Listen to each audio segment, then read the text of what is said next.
Bismillahirrahmanirrahim. Assalamualaikum. Thank you, Mr. Chair. Nama saya Dr. Izamin, PPKA, Pegawai Kesihatan Daerah Kota Baru. Saya sediakan slide ni dengan bantuan Dr. Umu dan Dr. Hanif. Jadi nanti kalau tengok yang part aktiviti tu dia banyak gambar Dr. Hanif dalam tu. So almost semua gambar ada gambar dia. Sebenarnya slide ni dia lebih kepada tuan-tuan dan perempuan yang belum join mentor-mentee program. So siapa yang yang sudah ada dalam program, so saya harap boleh dapat juga sesuatu daripada terutama yang part aktiviti, tengok sama ada apa yang kita buat tu sudah cukup ataupun kita perlu tambah baik. Okay,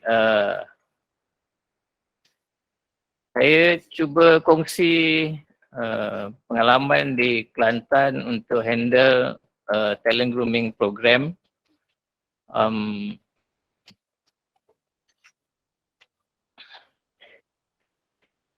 Jadi kandungan slide ni cuma ada dalam 40 lebih slide dan mostly kebanyakan ni sebenarnya gambar. Jadi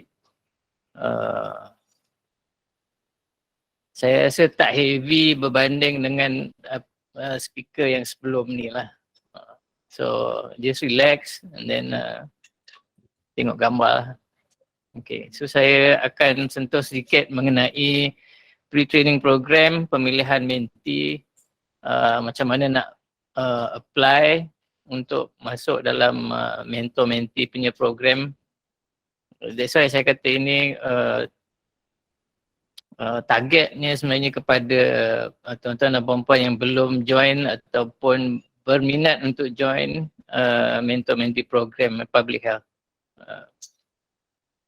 In training requirements, rotation, logbook dan juga aktiviti. Jadi so program ni dia quite formal, terbuka kepada semua pegawai perubatan termasuk kontrak. Dr. Zahizam dah maklum tadi. Latihan dan penyeliaan direct di bawah PPKA sama ada di JKN ataupun di Pejabat Kesihatan Daerah, dan koordinasi dilakukan oleh unit perkembangan kesihatan awam di JKN. So tu Dr. Umu punya portfolio lah. Jadi objektif program ni, siapa yang dalam program ni kena make sure comfortable dengan objektif ni untuk mendedahkan tuan-tuan dan puan-puan kepada aktiviti dalam public health, dan lebih penting adalah untuk menyediakan tuan-tuan dan puan-puan untuk MEDEX dan juga CLP application. So apa yang kita buat, kita cuba sedaya upaya terutama bagi mentor lah. Seboleh mungkin kita mahu semua kita punya mentee untuk lulus dalam MEDEX dan mendapat tempat di universiti untuk menyambung pengajian dalam sarjana kepakaran kesihatan awam. So itu kita punya target.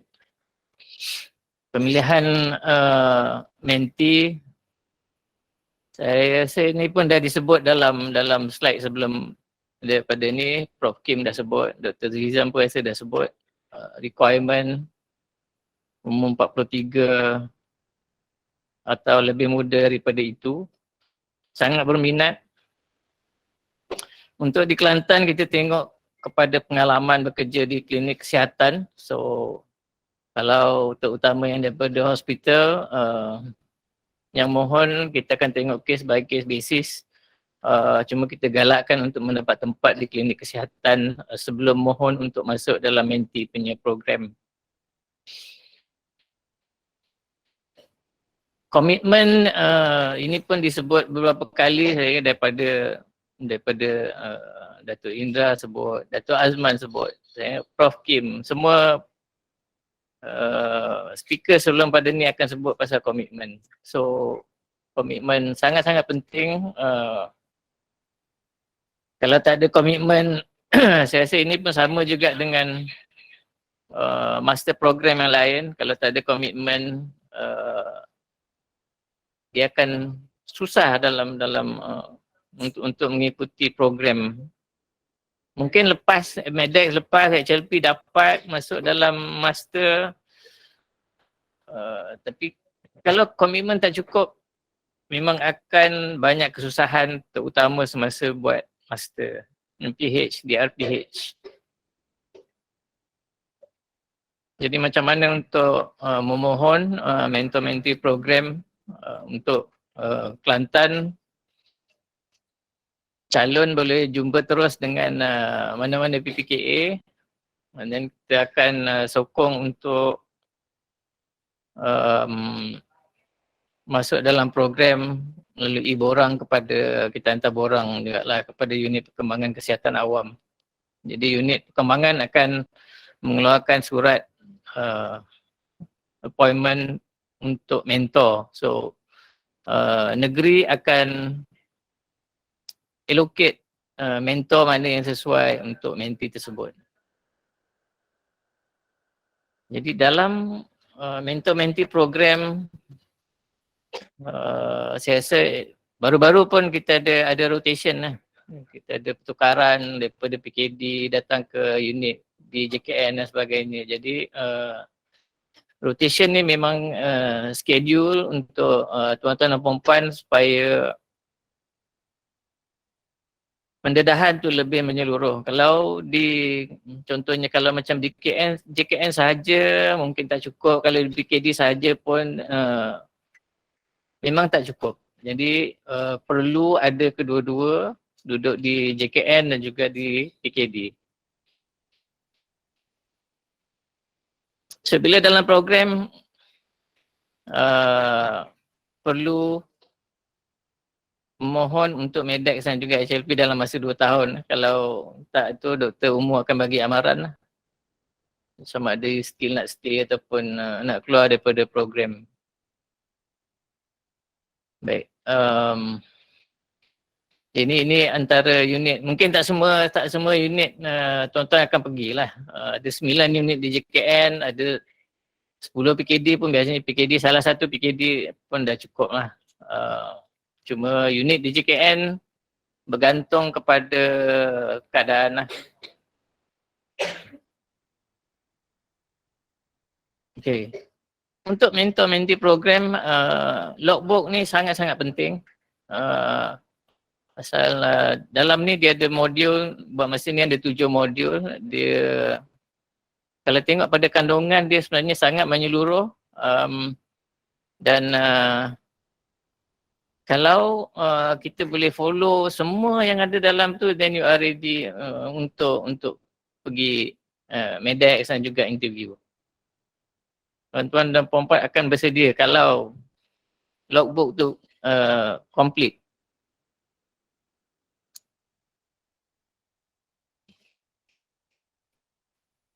Okey, ini dah masuk bab gambar. Oh belum. Okey. Aktiviti aktiviti di unit ataupun di PKD akan diselia oleh mentor ataupun ketua unit. Biasanya di tuan-tuan dan puan-puan akan join study group.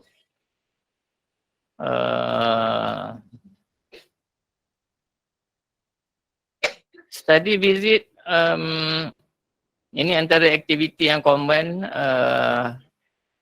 Saya akan tunjuk beberapa gambar yang study visit yang mentee sebelum ni dah buat. Cuma visit ni sepatutnya dia bukan sekadar visit lah. Dia,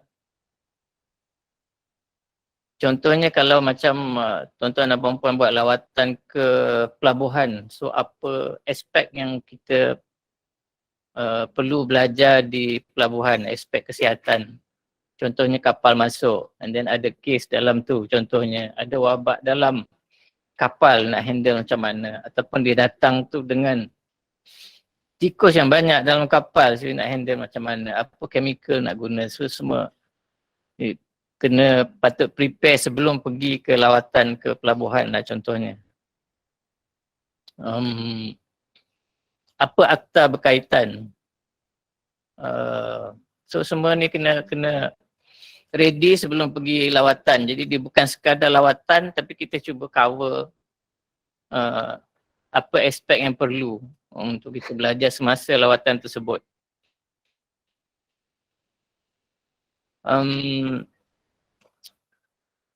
Di kebanyakan unit ataupun BKD kita ada perbincangan setiap minggu dengan mentor dan mentee. Kalau Kota Baru kita akan alternate antara CME dan juga General Critic. Jadi akan ada presentation, discussion, tapi kita akan buat setiap minggu dalam masa sekejap je sebenarnya, dalam sejam, 1 jam. Jadi saya rasa ini penting untuk mentee attend perbincangan mingguan dengan mentor. Kalau cuba usahakan, kalau di setengah tempat yang tak ada tu, dan cuba usahakan supaya ada, and then datang dengan tajuk untuk dibincang. Mungkin ada tajuk yang kita interested untuk bincang. Research workshop ini sangat digalakkan untuk mentee untuk attend. Buat masa ni, saya rasa kalau di Kelantan memang kita selalu ada workshop research methodology, Excel dan sebagainya. So ambil peluang ini untuk sertai workshop pasal dia sangat berguna dan kita akan guna sentiasa. Dan dia kalau research ni dia bukan buat masa ni bukan requirement lah untuk mentor-mentee program untuk ada kajian. Tapi saya sangat galakkan tuan-tuan dan puan-puan untuk melakukan kajian mungkin yang ringkas lah, bukan yang complicated. Jadi kalau kita buat kajian contohnya daripada proposal sampai data analysis dan sampai habis, hopefully boleh publish, dan journal kritik dan journal appraisal ni dia akan jadi lebih bermakna. So kita lebih faham pasal artikel yang kita baca. Dan saya rasa kalau di Kota Baru kita akan every 2 weeks kita ada journal critics, and then kita discuss artikel yang bagus, artikel yang tak bagus, artikel yang sangat tak bagus pun ada. So untuk public health kita punya forte is actually research. Jadi part ni memang kena strong. Saya even sebelum tuan-tuan dan puan-puan join masters program pun sepatutnya dia sudah ada basis yang kukuh untuk research. Okay, and so on ni gambar.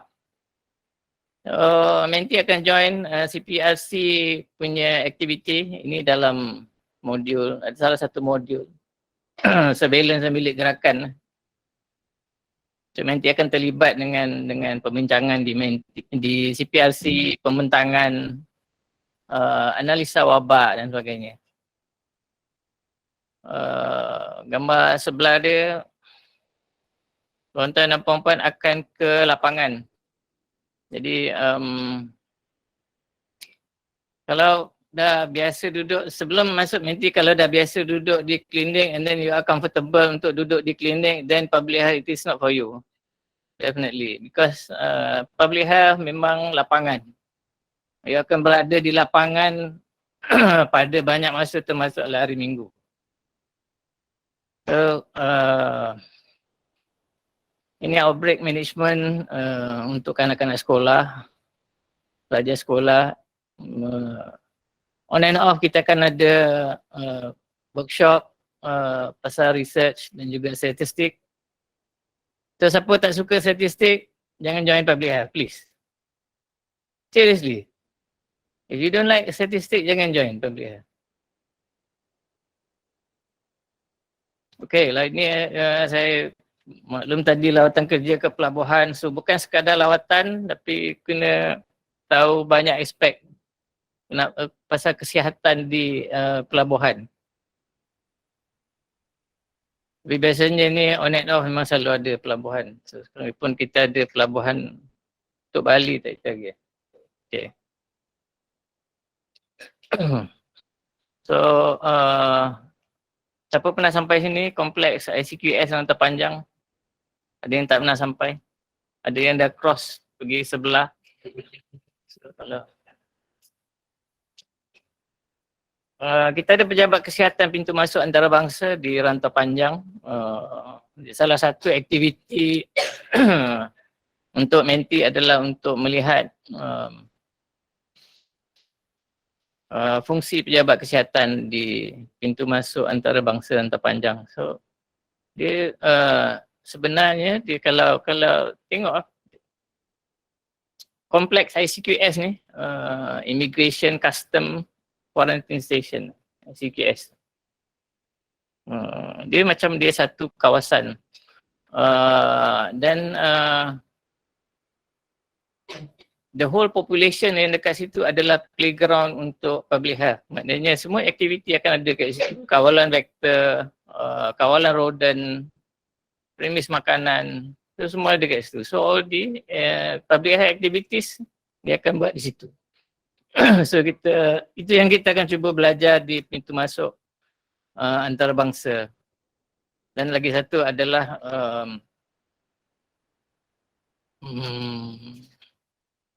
apa ni, international health, kesihatan antarabangsa lah yang kita akan belajar di PMA. So ni happy semua. Ini adalah tempat screening pejalan kaki masuk dari Sungai Kolok. Dia akan melalui, kalau pejalan kaki lah dia akan lalu sini, kereta tak lalu sini lah. Dia ada kita ada thermal scanner kat sini. So untuk tuan-tuan dan perempuan yang pernah visit tempat ni lah. So saya tak tahu dia orang cross ataupun tak, most probably tak, because masa ni PKP lagi, and then so kalau dia jalan depan sikit actually dah masuk Sungai Kolok. Okay, so antara aktiviti yang menti akan buat ialah pemeriksaan premis makanan terutamanya. So kita akan jumpa benda-benda ni. Saya nasihatkan setiap sebelum pergi macam pemeriksaan premis makanan, then kita patut bersedia dengan knowledge. So kalau pemeriksaan premis makanan ni actually apa yang kita perlu buat dekat situ. Ini risk based assessment yang kita buat. So apa borang dia, apa kuasa yang kita ada untuk buat pemeriksaan makanan. So akta mana, section mana yang kita akan guna untuk keluarkan compound ataupun arahan pembersihan kalau perlu. Okay, bukan sekadar lawatan.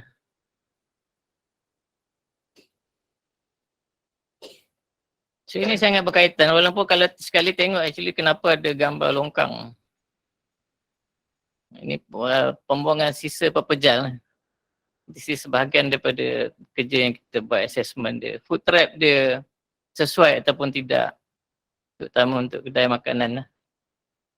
Okay. So ini compound. Kita keluar compound ataupun arahan pembersihan. Ini yang kita kena tahu bahawa akta mana, section berapa. So semua kena tahu sebelum pergi. Ini untuk saya ini memang kita akan sentiasa jumpa yang ni. Pemeriksaan pusat jagaan di bawah kesihatan sekitaran. So apa yang kita perlu tengok di pusat jagaan? Kesesuaian, dia punya kesihatan, dia punya lighting. So ini confirm gelap lah. So berapa lux yang diperlukan di kawasan ini itu itu yang kita kena prepare sebelum kita pergi. Berapa lampu yang perlu ditambah kalau gelap macam ni. Okay. ACD untuk wabak keracunan makanan, ini lawatan ke sekolah. Ini Dr. Hanif posing depan MJA, mesin jual air. So mesin jual air kita sita bawah akta mana? Bukan setakat sains sajalah. Okay. So itu yang kena tahu. Operasi Bazar Ramadan ini tiap-tiap tahun semua akan terlibat. Cumanya untuk operasi Bazar Ramadan dan kita kena tahu apa yang kita nak tengok. Apa dia punya risiko Bazar Ramadan. Audit pematuhan SOP. So tuan-tuan dan puan-puan akan terlibat dengan audit yang kita buat lah. Ini especially masa COVID hari tu lah. Okay. Dan semua program yang ada di Pejabat Kesihatan sebagai menti tuan-tuan dan puan-puan akan terlibat. Macam saya kata kebanyakan program ini adalah di community. So kalau expect untuk duduk di pejabat saja, then public health is not for you. Ini program Laka di Pasir Mas. Kita masih ada kes kusta. So cek kulit, cek kaki, sampling untuk polio di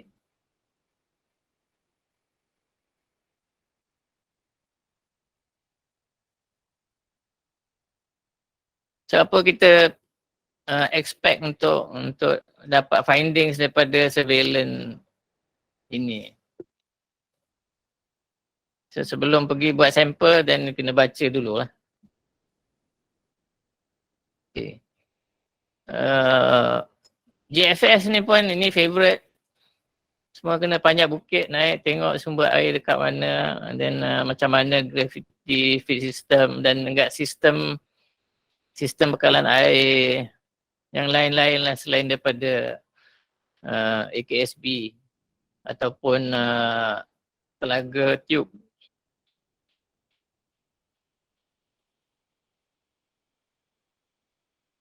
So belajar macam mana nak buat GFS.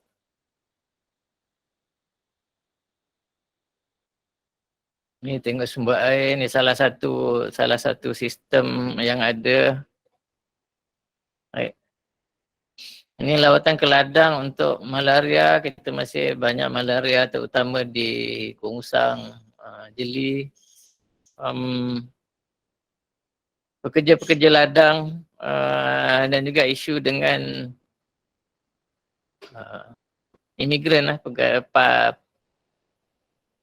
parti pendatang asing tanpa izin. So itu semua akan ada isu. Jadi kita akan belajar banyak perkara dalam ni lah. Macam mana nak handle parti yang kena malaria.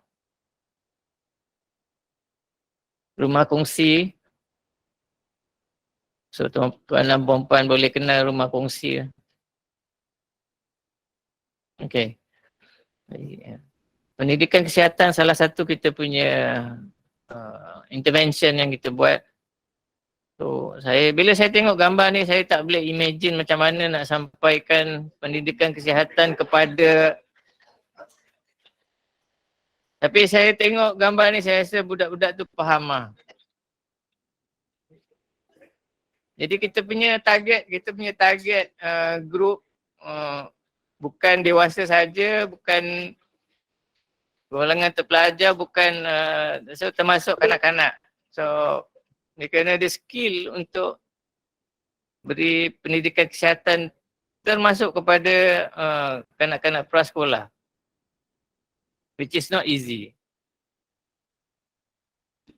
Okay, program COSPEN, so, tuan-tuan akan terlibat dalam semua program yang ada di PKD lah, termasuk COSPEN, COSPEN Plus.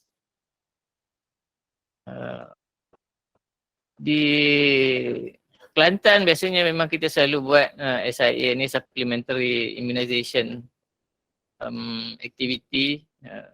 Jadi baru-baru kita ada kita ada loophole di Kota Jembal dan Kubang Krian, so kita buat SIA. Saya rasa ramai menti yang terlibat dalam program ni. So bila dalam SIA, so mana-mana tempat lah you boleh dapat. So kalau wakaf lah. Tak ada kerusi dan macam nurse kena duduk tulis kat atas wakaf macam tu lah.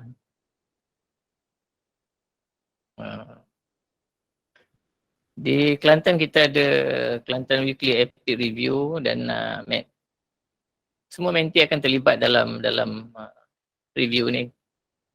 Dan kadang-kadang kena bentang pun kes, kan? Okay, program remaja.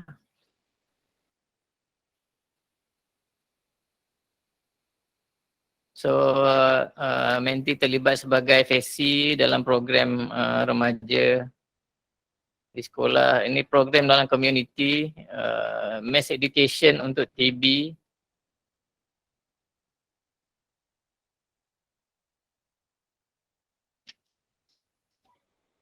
Jadi macam mana untuk bagi education kepada public. So ini pun kita kena ada skill. So ini bukan ceramah agama, ni ceramah TB tapi buat di surau.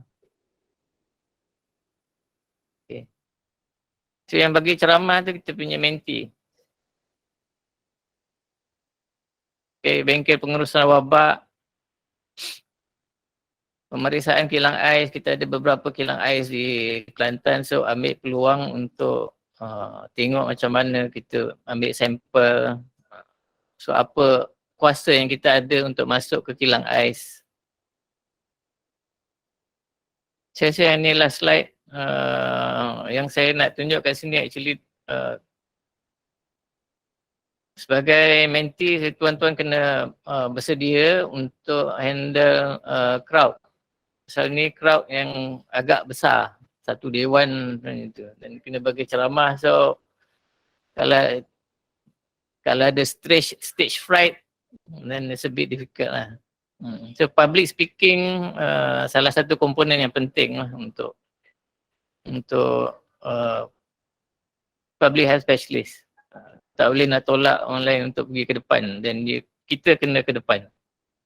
So salah satu skill yang penting adalah public speaking punya skill. So, saya rasa itu saja slide saya. Jadi saya harap tuan-tuan dan puan-puan yang belum join menti program ada gambaran kalau dah masuk program macam mana keadaan dia, apa yang kita boleh expect kita akan dapat daripada program ini.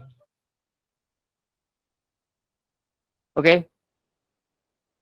So ada soalan boleh tanya Dr. Umu.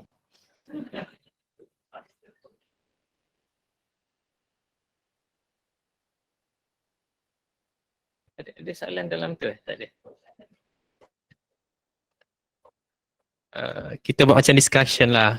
Ada soalan sama ada daripada visual ataupun yang berada di sini lah. Any question? Ataupun Dr. Umar nak tambah ke? Dan cik ada? Tak ada, belum ada lagi. Mungkin tak panas lagi ni ke? Dr. Umar nak tambah atau nak tambah? Ataupun di RPH yang lain, ada BPKA yang lain sini? Ada sharing moment ke?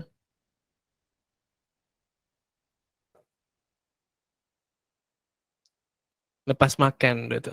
Biasanya ada yang lain sikit.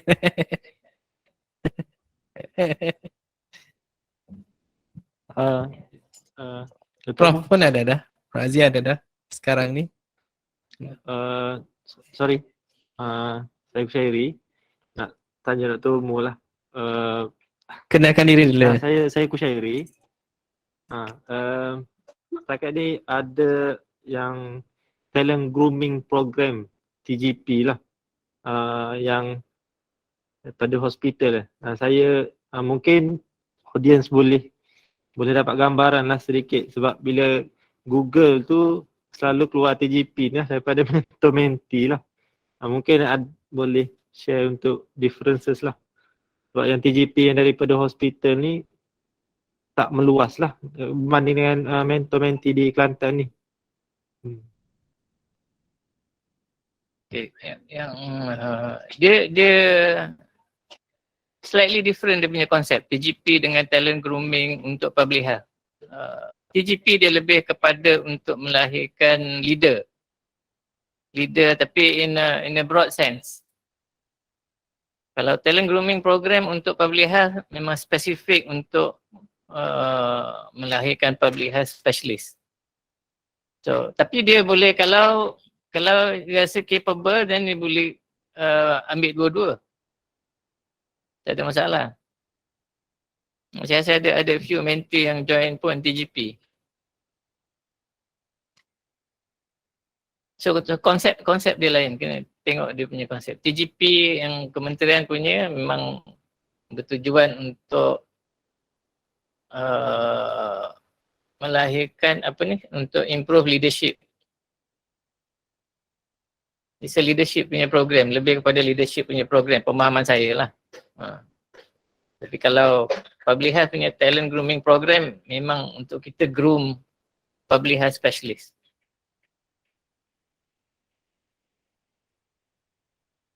Okay, thank you. Another question daripada virtual ke? Sini ada lagi ke? Kita ada lebih kurang setengah jam lagi ni. Susah nak dapat opportunity ni. Dato' Mu, silakan. Assalamualaikum dan selamat petang. Mungkin saya tambah sedikit lah. Tadi Dr. Izamin ada sebut macam mana nak apply untuk masuk mentor-mentee program dan sebagainya kan. Yang tu applicable untuk yang berminat di JKN Kelantan sahaja. Mungkin negeri-negeri lain berbeza. Hatta yang koordinator di peringkat negeri pun mungkin bukan unit perkembangan kesihatan awam. Ada yang diallocatkan kepada unit lain. Jadi berbezalah negeri tu. Okay. Rasa ada satu soalan daripada virtual punya tu. Dr. Syazwani MO daripada Hospital Ampang. Dia tanya, Doktor, is it compulsory to join the mentor-mentee program first before attending MEDEX? Or can we sit for MEDEX first then enroll into mentor-mentee program? Dr. Umur juga.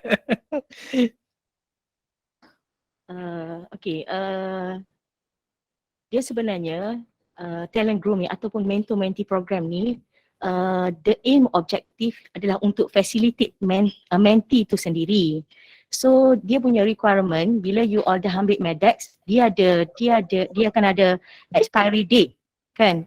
Dan bila dah ambil MEDEX, lepas tu you all nak ambil HLP. Dalam HLP tu sendiri kena ada logbook. So the earlier you are enrolled in the program, the easiest way lah you akan face. Maksudnya kita ni nak facilitate you all. Kalau you all masuk dalam program, maksudnya kita ni dah ada komitmen. Kita dah nampak, dah ada tuju kita nak ambil public health. So along the way kita dah boleh, maksudnya tak adalah kita kata kena masuk mentor-mentee program dulu. Maksudnya kita run simultaneously. Okay, kita cuba apply untuk mentor-mentee, at the same time kita cuba apply untuk MEDEX. Sebab kalau you all masuk dalam mentor-mentee program pun, mentor takkanlah nak follow up satu-satu, you dah ambil ke MEDEX, tidak kan? Cuma secara overall kita tengoklah you all dah berapa lama dalam mentor-mentee program ni, kenapa tak ambil MEDEX lagi, kenapa tak apply untuk HLP lagi. So yang tu sebenarnya terpulang, bukanlah compulsory, tapi once you are enrolled in the program, you mungkin akan membantu you untuk ambil MEDEX dan juga untuk apply HLP later. Okay, another question. Dr. Umar. Okay, silakan. Dr. Umar ni Dr. Zul. Boleh saya add on apa yang you cakap? Dr. Zul ada di talian. Dia ada. Kebetulan terdengar soalan ni. Okay, Silakan Dr. Zul. Assalamualaikum Dr. Izamin. Nampak Dr. Izamin tadi. Jadi saya khusyuk dengar. Okay. untuk Medex kepada soalan yang ditanya daripada Ampang tadi. Medex bukan hanyalah untuk public health, Medex adalah untuk semua bidang. Sekarang ni semua bidang telah pun memasukkan bidang mereka for medical examination untuk entrance exam yang mana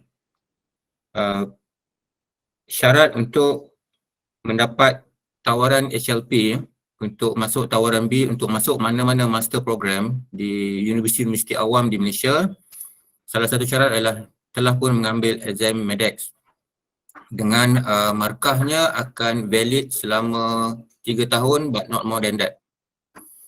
Okay, pertama, ianya boleh diambil pada bila-bila masa. Even semasa you houseman pun you boleh ambil, tak ada isu. Tetapi apa yang jawapan JKN Kelantan tadi betul juga.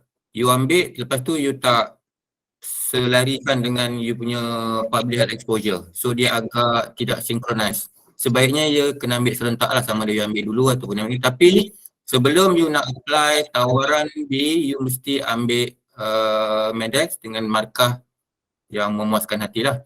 So kalau you punya markah, dia punya band tu agak sederhana dan sebagainya, kalau you tak dapat untuk tahun ni, untuk tahun depan you kena tengok balik adakah you perlu receipt balik ataupun you berpuas hati dengan markah yang sedia ada. Ada tahun-tahun tertentu dapat band C tu pun dah macam bagus dah. Tapi ada tahun-tahun tertentu agak ramai yang dapat band B. Jadi yang tu agak subjektif. Markah sebenar you takkan tahu, you hanya tahu band sahaja. Okey. Sekiranya tidak berdaftar di dalam latihan prakepakaran, tapi you hanya ambil saja, ini juga adalah meaningless sebab syarat untuk ambil master program termasuklah MPH, dia mesti telah pun berdaftar di dalam program mentor-mentee.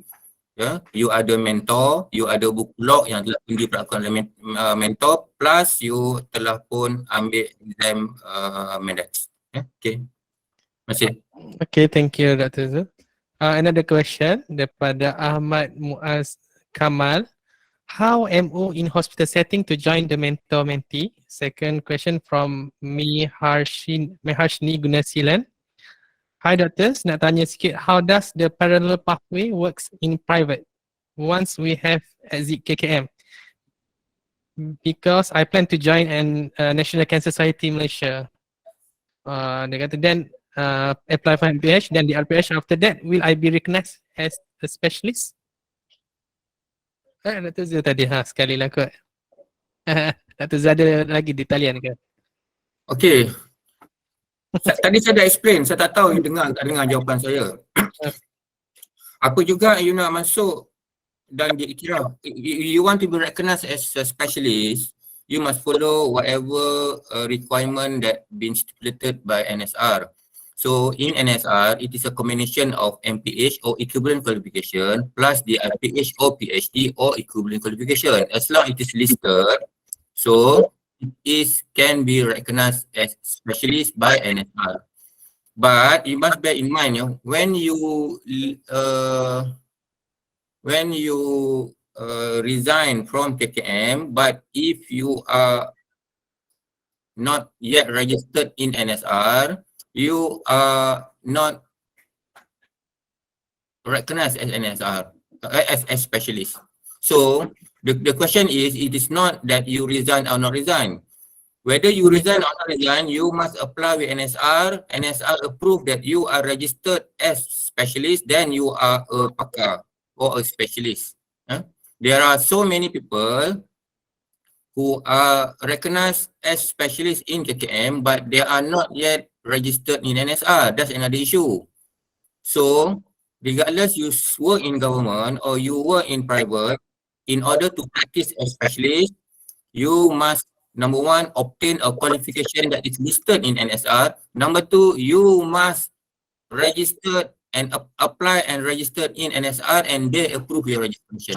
And if you want to join any society or any agency, it's up to you lah. Okay. Silakan. Saya cuba jawab dengan Dr. Muaz. Mas. Muaz tanya pasal MO di hospital nak join mentor-mentee program. So kalau di Kelantan saya boleh jawab yang di Kelantan lah. Pasal negeri lain kadang dia punya cara dia lain. So kalau di Kelantan MO di hospital sebaiknya mohon untuk ke bahagian kesihatan. Pasal salah satu kita punya requirement 4 hingga 6 bulan pengalaman di kesihatan, klinik kesihatan contohnya. Kalau tak dapat datang ke kesihatan, dia kadang ada problem juga dengan pertukaran ni, penempatan dan sebagainya. So untuk calon yang berminat, MO daripada hospital berminat untuk join mentor-mentee program, dan salah satu cara yang kita buat di Kelantan adalah dia akan approach mana-mana PPKA ataupun timbalan pengarah. Kalau nak jumpa timbalan pengarah terus pun boleh, tapi MO daripada hospital kita akan tengok case by case basis, dan biasanya selection akan dibuat oleh timbalan pengarah kesihatan KA. So ada setengah case memang kita accept, dan kita punya penempatan di kesihatan, di bahagian kesihatan. So saya ingat first step kalau berminat dan boleh approach mana-mana MO di hospital, boleh approach mana-mana PPKA di PKD ataupun di JKN. Okay, thank you. Sorry Urustia, saya tak jawab satu soalan tadi. Silakan ada. Tadi ada yang tanya band berapa boleh masuk latihan pakar, ada satu soalan tadi pasal band tadi. Silakan ada. Sorry lah sebab saya nampak tadi. Okay. Okay, untuk nak masuk universiti dengan untuk mendapat tawaran cuti belajar bergebaju dengan HLP, kena ingat ya, dia dua perkara berbeza. Untuk nak masuk MPH University, tidak menetapkan sebarang perkara-perkara yang berkaitan dengan MEDEX ya. Kalau kita baca lah, kalau you all scroll lah mana-mana syarat untuk masuk ke MPH, tidak meletakkan syarat oleh standard universiti you mesti ambil MEDEX sebagai syarat untuk masuk MPH. Tetapi untuk you mendapat tawaran cuti belajar bergaji penuh dengan HLP, disebabkan competitionnya sangat ramai, maka kita bersetuju dan universiti juga bersetuju bagi mereka yang nakkan penajaan mesti ambil exam MEDEX. Jadi kena beza apply penajaan dengan apply masuk universiti. Dia dua perkara yang macam sama tapi sebenarnya tak 100% sama. Untuk result MEDEX, ramai orang tanya saya, you all hanya akan terima band. Saya akan terima markah. Tapi saya dan wakil konjoin memang kita jagalah benda ni, sebab benda ni rahsia. Untuk bidang-bidang klinikal yang lain, mereka meletakkan nilai-nilai markah tertentu sebagai tidak layak untuk dipanggil temuduga. Tapi untuk public health, kita akan panggil juga untuk temuduga sebabnya berapa cut off point sebagai tidak layak tu bergantung kepada cohort pada tahun yang apply. Ada satu tahun memang the result MEDEX dia agak rendah. Ada satu tahun the quality result MEDEX dia agak tinggi. Jadi cut off point result tu hanya kita akan tahu apabila kita melihat semua permohonan. Jadi untuk public health kita tak boleh nak declare markah 55 adalah markah pass. No. Markah 50 adalah markah pass. Tak. Kita tak cut off point tu siap-siap. Kita tengok kepada cohort yang memohon pada tahun berkenaan, dan we set the value berapakah markah yang acceptable, berapakah markah yang tak acceptable, sebabnya bergantung. Ada tahun exam memang susah, ada tahun result dia agak cemerlang. Jadi saya harap saya menjawab. Terima kasih. Okay, thank you Dr. Zul. Betul nak tambah lagi? Tak ada dah. Ada lagi ke yang di sini? Okay. Berpuas hati.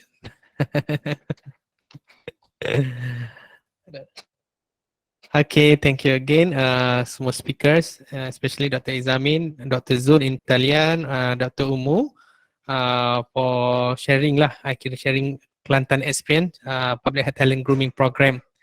So, to continue this session, I will invite Dr. Munirah.